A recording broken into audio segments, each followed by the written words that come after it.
Hello, today I will briefly show you how to create a MySQL database using MySQL Workbench Database Explorer, and then we'll show you how to connect and create tables in the database schema from SpringBoot application, and to accomplish the tasks, what steps you need to take. So, first of all, in the MySQL Workbench, I will delete this. I'll drop this schema because I am gonna create this schema from the ground up and create tables after connecting to my SpringBoot application. So I'll drop, I will create the schema. My schema name would be Course Management DB. Let's say here, Course Management DB. I will first create the schema and will apply. Okay. Apply. Finish. And in the schema, this is the administration tab. This is the schema tab. You see that there is no tables available for now. So MySQL Workbench is a beautiful database explorer that you can actually experience this if you want to. And now I will connect to this database schema and create tables from my SpringBoot application. For that,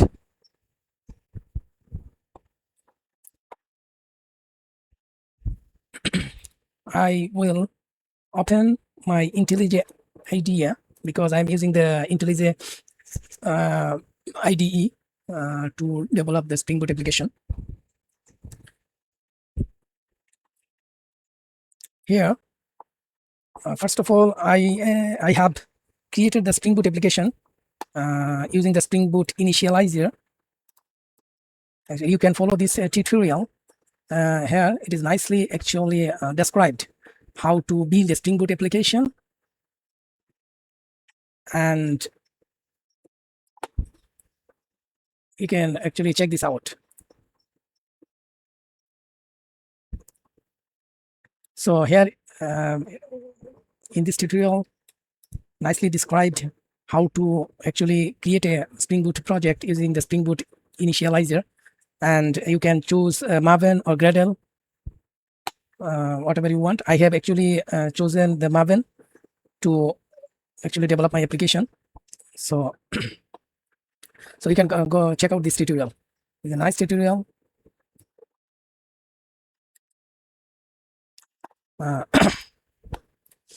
So I am now actually, since my application, my database schema name is Course Management DB.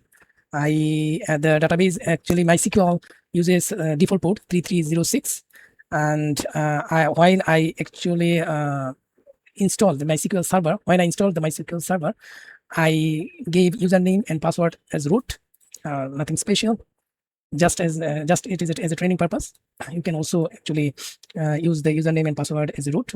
In the production level, you will of course will not store the username and password in your application, and also we'll choose a very hard password, of course, and we'll store the credentials in a safe place, maybe in Azure Key Vault or other place, safe storage place, where you can access your credential. But for the training purpose, I am actually just my intention to show you to connect to database MySQL database from SpringBoot and show you how to create tables. So this is the application properties. I have set the URL. I have set up the username and password and MySQL dialect, Hibernate dialect. And for the first time, when you update your tables, add columns or create new tables, or actually for any new changes in your database structure, then to apply those to your database schema, you have to uncomment this line, Hibernate DDL auto update. And if you do this, of course, I said that, what will it do? It will read the models in your application where each model actually are mapping. Each model is mapping to your table names in your database, and columns that will be created in the particular table in the database. So, and the relationships, if you need, all will be actually will be declared here. So when you do this update, it will use this model to connect to the use this model to update your database with the tables. And okay, for that to work, another thing we need to do, we have to go to pom.xml and add this MySql connector. So for that, we have used actually the Maven repository. Here you see that in the Maven repository site, if you search for MySql, let's say if you search for MySql, then all the MySql related things will be popped up, and you can choose the specific version and copy this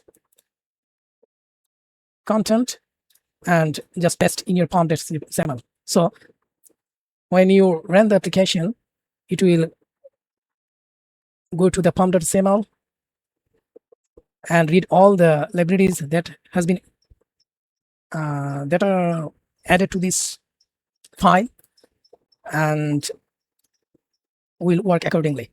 So I have added this MySql connector. I have added the application properties, the database details, connection details more specifically, and I have the model.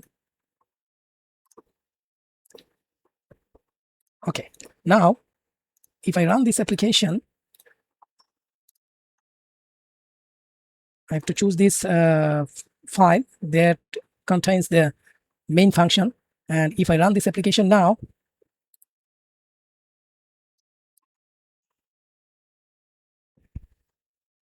the output, what will it do?